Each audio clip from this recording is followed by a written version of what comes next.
Welcome to Wine Library TV. I am your host, Gary Vaynerchuk. And this, my friends, is the Thunder Show, aka the Internet's most passionate wine program.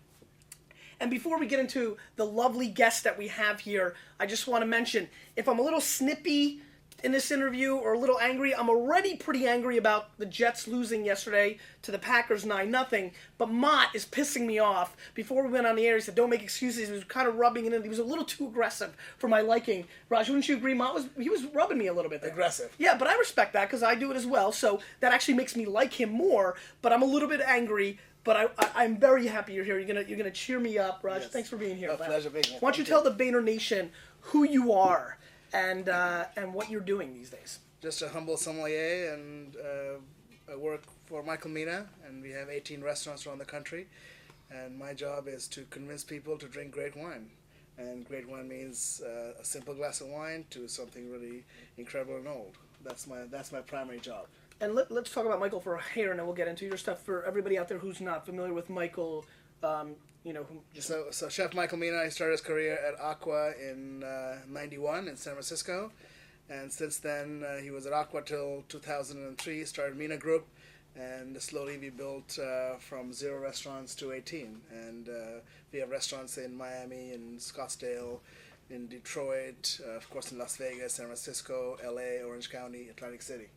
And you started with Michael very early on. Yeah, in 2003. So when he started Mina Group, right from the beginning, it was Michael and myself and the CEO of the company, and we all are still doing it.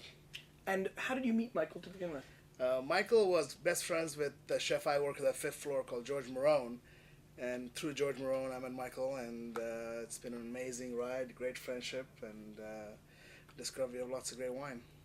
Let's take it back, way back. How in the world did you get into wine in the first place? So I was born in Calcutta. I went to hotel school there. I wanted to be a chef, so I moved from Calcutta to upstate. Calcutta, India, right? India, yes. A lot of the Vaniacs don't know where cities are. I'm just kidding, guys. I was just checking for myself. Yeah, right, so from India, we came to upstate New York, went to school to CIA. Wanted to be a chef, and after a year and a half, I'm like, I love wine, but no one hired me, so I moved to San Francisco. Started from a busser, a food runner at Rubicon with Larry Stone. Became an assistant in 6 months, and then... That's a quick run to become assistant. Did you pound his face in? No, I don't know, he trusted me somehow. Larry's a very generous person. He had a good feel? He had a good feel, so he taught me in 3 years with him, and then... So would you say he's, a key influence, a mentor? He's my mentor, he's like my father, and he's the one I owe everything to, so... Wow. Yeah, for sure. It's a big statement. Yeah, so after that 5th floor, and then in 2002 with Michael. So, kind of similar to me, as I was not born in this country, and, even though my dad had a liquor store, I grew up in an Eastern European household, Russian household, even though we lived in America. So wine was not part of my culture. I spent 2 weeks in India a couple of years ago, really just learning the market, and, from the wine production side, and from, is there wine growth in India coming? Because, I'm a crafty entrepreneur like that. So I was there. Maybe I'm wrong, but did you grow up with wine? No, never had wine. I had some really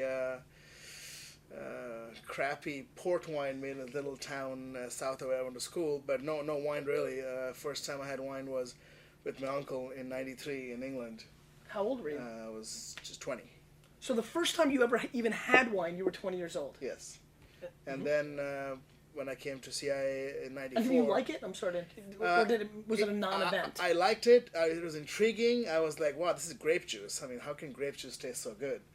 And the more I got into it, I'm like, this is interesting stuff. Was it an event? Did you make a note? Like, did you say, wow, this is interesting? No. Or it was just a non-event, really? No, it was.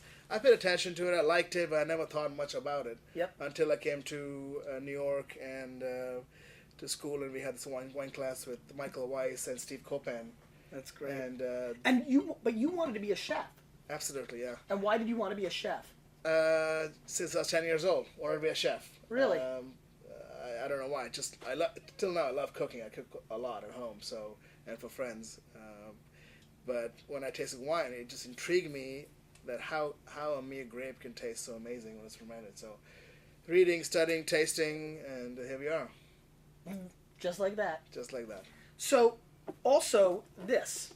That, yes. So this just came out.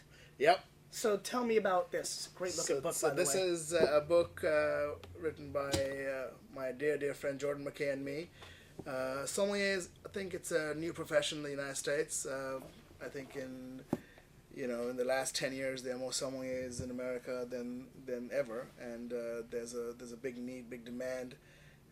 So I decided to write a book with a real story of what sommeliers do and how they pick wine, how they serve wine, but also for the reader, for the consumer, also a lot of little tidbits about food wine pairing, wines to buy, and how to serve wine, how to store wine. So are there stories about sommeliers in here? Yeah, stories about sommeliers, four of the best in the country. We have Fred Dame, Larry Stone, Daniel Jonas, and Kevin Zraeli. Iconic guys. And then many others in the story. There's a great little piece from Daniel Boulou about pairing old wine with food, about how wine is stored. Some great pictures. So a lot of people that watch the show, just reading the comments through the years, are aspiring sommeliers, or it's in their mind. Is this a good book for people that are thinking about becoming somms, or is this more people who are interested in stories and getting a sneak peek behind what a somm's about? Both. It tells you exactly. Good answer. It tells you how to become a sommelier through different mass sommelier courses, and also a look inside the lives of sommeliers, what they really do, and it's sometimes perceived as job is only walking around tasting wine in the restaurant, but buying wine, ordering wine, the wines your guests are going to buy, and then storing them, unpacking boxes, moving boxes. It's a lot less glamorous than people think. Yeah, so it's a little sneak peek at that, but the stories are intriguing. I mean, for me also, I go back and read a story, and I'm like, wow, this is interesting. How Kevin Zraeli started and how Fred Dame and. So you picked 3 wines here. Yeah. How did you choose them? Randomly. Mm-hmm. Three favorites of mine. You just went downstairs, walked around while you were getting ready? Yeah, we walked around and how'd you like the selection? Unbelievable. I'm seriously. I've seen the website, and I've of course seen pictures and seen a lot of your shows. But walking in there, I'm like, look at this. It looks like a massive store. You walk in there, and you feel intimate, and the selections are incredible. And I'm a big Burgundy lover, and you have lots of great Burgundy there. Awesome. And grew up with the champagne. I mean, no, it's good. very. I mean, it was overwhelming. I was like, wow. Even for me, I'm like, it's a lot of great wine here. Thanks, man. We appreciate it. So you picked 3 that you're familiar with, things that you're. Three I love, 3 I know personally, 3 are very dear to me. So let's get into it. Do you want to start with the bubbles or finish with the bubbles? Let's finish the bubbles. Okay. You want to start here? Yeah. Let's start with the. Yeah. So what do we have here? Fourier Gevrey Chambertin Cherbourg 07. Are you a big fan of the Cherbourg? I love Cherbourg. I love Fourier, just Jean-Marie Fourier, the person, his wines. Just a style. Even a difficult vintage like 07, he pulled through and made some pretty amazing wine. So this wine rolls in at $81 US. That hurts my feelings a little bit because one of my favorite Jets is number 81, Dustin Keller, and made me think of the Jets. I apologize. And 89 to 92 points, Alan Meadows. 92 points, Stephen Tanzer. You're a big Burgundy fan. Yeah. I know by just following you as well and seeing the wines that you select. Are you a fan of the Berghound, Alan Meadows? Absolutely, yeah. He's a friend and really great palate and a great writer, right? Yeah, amazing. Totally admire him and did a nice job finding his niche, right? Yeah, totally focused. He likes wines laser focused. Yeah, exactly. With it's severe wines with complexity, minerality. He's not he doesn't like the big overblown wines, and that's my palate too. So I totally relate with that. Yeah, for sure. So now. This is a tremendous producer for you, just tremendous, top-notch producer from a vintage that doesn't have humongous accolades. So, why don't you paint a little picture about the 07 vintage for the... Cold, rain, mildew. I mean, anything happened in the vineyards. Everything happened. It's a good year. Cold, rainy, mildew. It all happened in 07. But one thing to say about Jean-Marie Fourier is this guy doesn't bottle any wine which is less than 50 years old, the vines. So his vines, he sells the grapes off for vines under 50 years old. So that's amazing. So old vine. How many vineyards does he have that are planted? Let's say that are 30 or 40 years old. A lot? He has a bunch. He doesn't bottle it. So he's just waiting. Every label has Via Vine on it. Even his Gevrey Village, just And as we know, old... So his number's 50. I didn't know that. Yeah. So 50. So literally, he has probably a vineyard right now that's 49 years old, and next year he'll use it. That's what he says, 50, maybe. Yeah. I trust the guy. Sure, of course. And also his style, he doesn't use much new oak. It's a delicate style, a classic spicy Gevrey. Yeah, you can. Just a really, really pretty nose. What are you picking up on the nose? So I get like a cranberry, a little bit of that red cherry, some anise, some black pepper.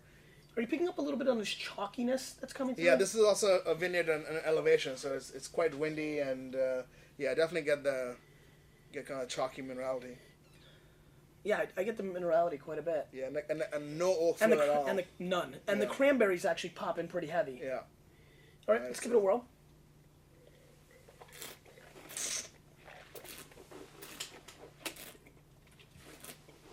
Wow. Exotic, again, lush, but lean mid palate.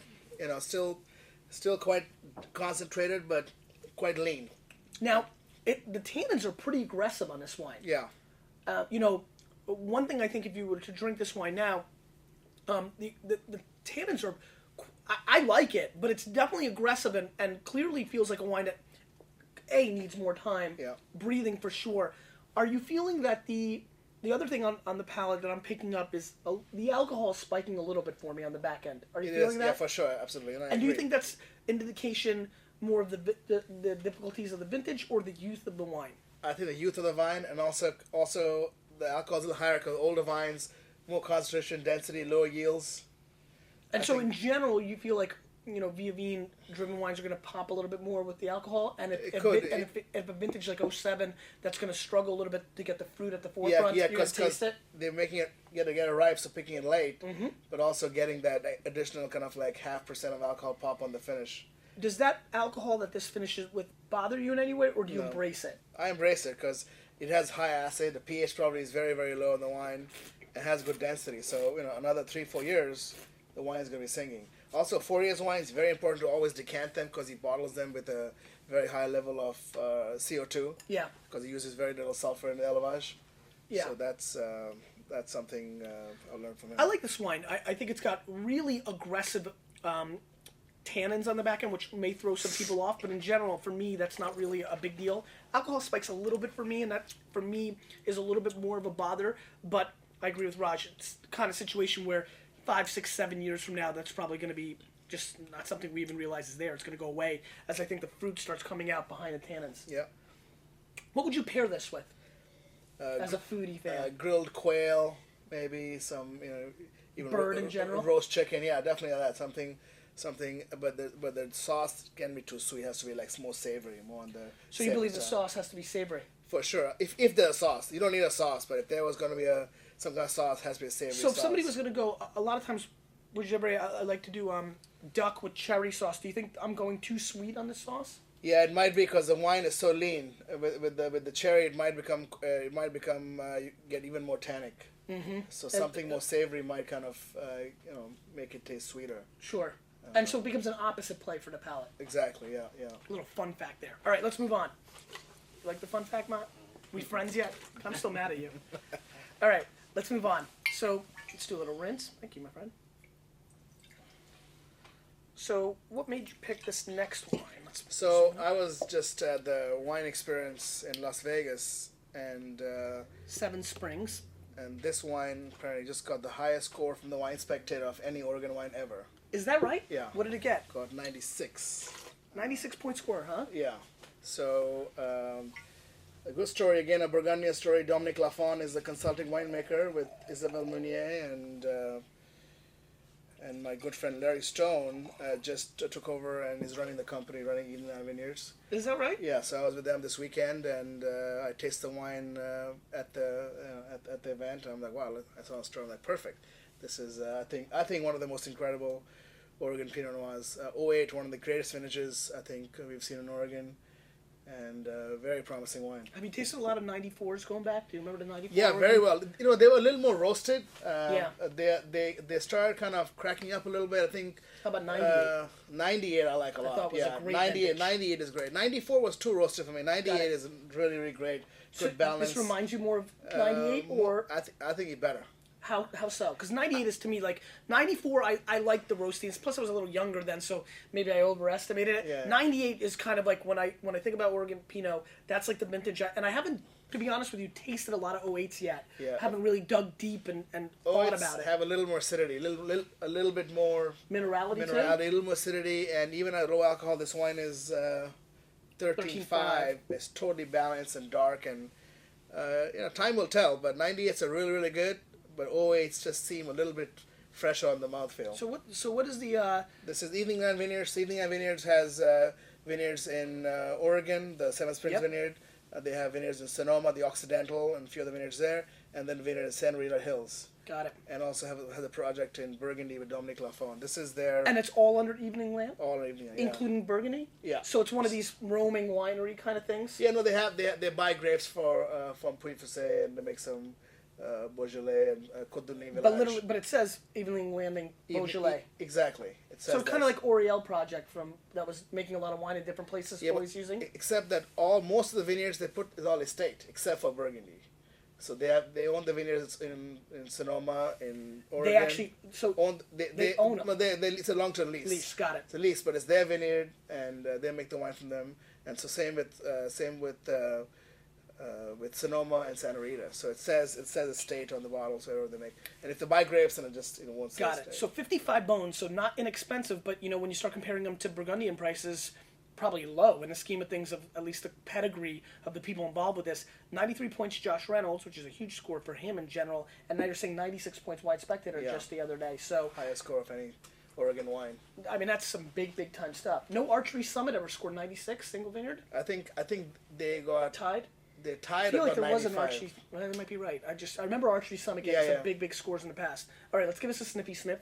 So this is exact wine you had just weeks ago, days ago? A day for yesterday. 2 days ago you had this exact same wine. Yeah. Is it showing any different? It's a fun thing I think for people to know that wines can show slightly I'm different because the flight I took overnight. No. The red eye. Yeah. But that's you know what? I think you're Raj. I think this is an opportunity for us to rip on something. Yeah. I think a lot of times we have wines and everybody's like, oh, the wine changed, the wine's not as good, but we don't factor in not only our physical, maybe it's a sore throat from, or just like fatigue from a red eye, it also may be your mindset. Absolutely. Wine changes in every occasion, who you're with, where you are, the comfort level. Sure. It definitely, This is a pretty nose. You really get the cola and the mocha, right? Yeah, and again, that deep cranberry, just deeper than the last wine. In general, aromatically, this is dramatically bigger than the prior wine, but that's just kind of par for the course. A lot of the New World stuff is going to be a little bit more extroverted than the Burgundian counterparts. Yeah. But there is definitely, I definitely get like a cola mocha thing going on in the nose as well. Yeah, absolutely. All right, let's give it a whirl.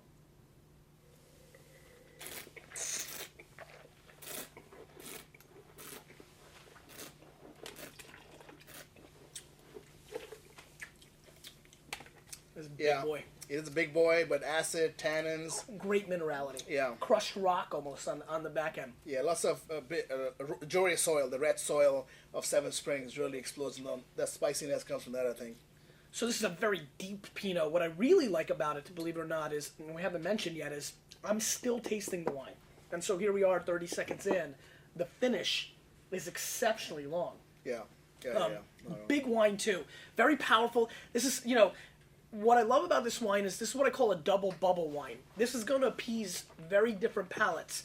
If you're somebody who loves big Napa Valley, 100 Acre, Scarecrow, Barossa Valley Shiraz, this has enough fruit and bombastic enough to kind of appeal to you. On the flip side, if you're somebody that's a little bit more, a guy like me whose number one wine is Chinon, so vegetal or earthy or Bondol, this is wine's going to appeal to me because there's a heavy structure of minerality and acid in the mid palate especially, which really shows its completeness, and some sour fruit flavors to go along with those big flavors. This is really one of those rare occasions, And it happens, but this is the kind of style of wine that I think appeals to very distinctly different wine drinkers. Do you see that? Absolutely, yeah. No, and also... Am I off base? No, and also this kind of wine will work with a fish dish all the way to a beef dish, just because... Well, I think that has a lot to do with the way it goes. Absolutely. No, this is definitely... Is this a sommelier's dream for that reason? Absolutely, I think so, because this wine is, a classic example, a versatile example, and still a benchmark. This wine is going to be a benchmark for Oregon forever.